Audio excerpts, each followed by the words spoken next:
Thank you very much, Presiding Officer. Presiding Officer, I just want to touch upon a couple of points that Daniel Johnson just spoke about. Just his final comment just regarding the city deals. Now, just to remind Mr Johnson, the city deals are not solely about the cities.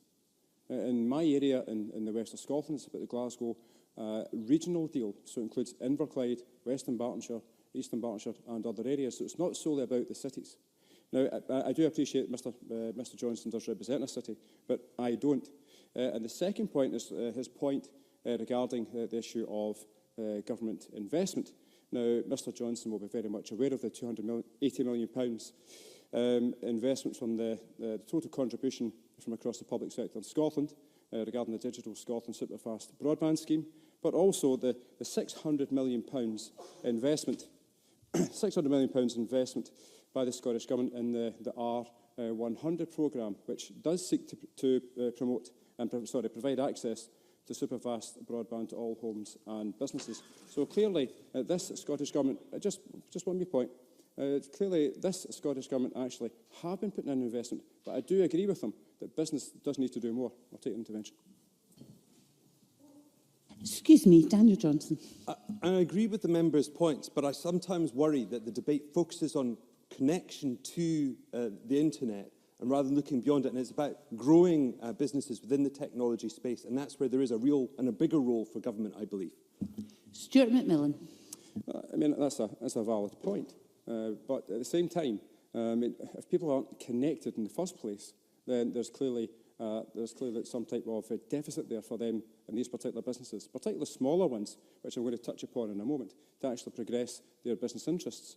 Now, prior to the SNP Scottish Government's intervention, the superfast broadband coverage in my Greenock and Inverclyde constituency was below 80%, and come the end of 2017, it was up to 96.2%, and by 2021, every home and business in Scotland will actually have that access to superfast broadband, thanks to that £600 million, just one wee second, thanks to that £600 million of investment.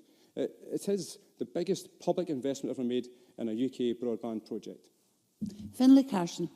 Could the member maybe remind the Chamber whether the investment in broadband with the Scottish Government in this current budget went up or went down?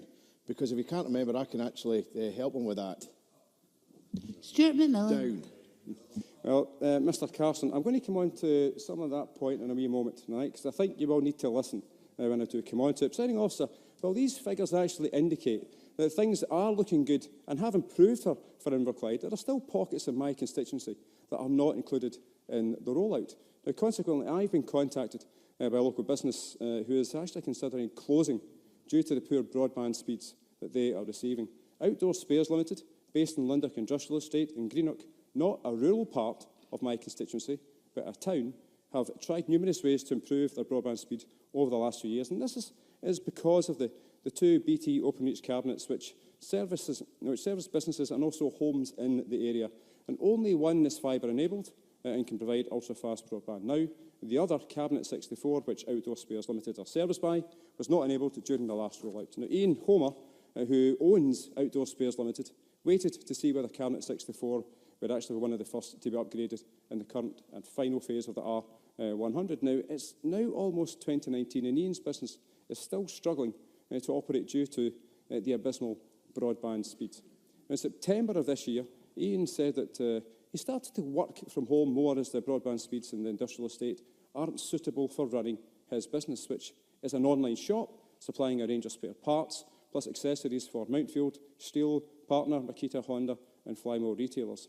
Now, while his business has been growing in the past, but not knowing whether the rollout will actually reach him next month or in 2 years' time, Ian is actually finding it difficult to actually plan for his business for the future, unless those plans involve locating elsewhere. Now, this would result in local jobs being lost, all over poor broadband speeds.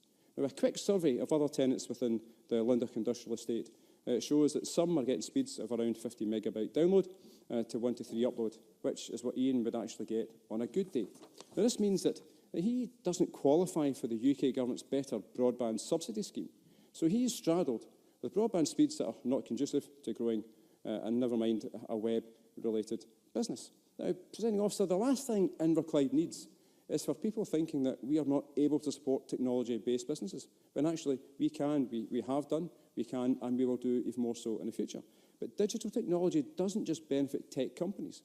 It enables all kinds of businesses to engage with customers directly, to develop new processes and products, and also to sell those products to a global market 24 hours a day at a relatively low cost. Now, it's crucial then that the industrial estates, which house dozens of businesses, are not left until last in this rollout, otherwise constituencies like my own will actually suffer. The second example I want to touch upon is the Argowan trout fishery. It's another local business who approached me about their poor broadband speeds. Now, why are they important in terms of this kind of wider discussion?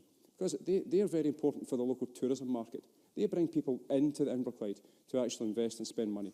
Now, I recognise that some of Scotland's most challenging locations elsewhere in parts of the country are more challenging than my constituency. But at the same time, we still have some rural parts, as well as also some issues we've also got in this particular part of Greenock. Now, what this actually means for constituencies like mine in Greenock and Inverclyde, that actually have got both rural and agricultural-based businesses who actually can't enjoy the efficient broadband speeds, and this just simply cannot relocate. Now, I know that the Scottish Government is committed to making Scotland the world-class digital nation. We are already well ahead of our European peers with superfast broadband coverage, take up and average speeds. Yet, Presiding Officer, I'm concerned for local businesses in my constituency who are part of that 3.8% without the superfast broadband. Now, to answer Mr Carson's question... If you could do so quickly, please. OK. The SNP government is picking up the slack after a lack of investment from previous Scottish governments, executives, and the UK Conservative government is no better, as their contribution to the R100 programme stands at a miserly 3% of the total investment. So, wee message from Mr Carson, please, Mr Carson, talk to your colleagues in Westminster, get them to up their game, get them to put more money in, so not only your constituency, but mine can have a better result in terms of the economy. Thank you very much.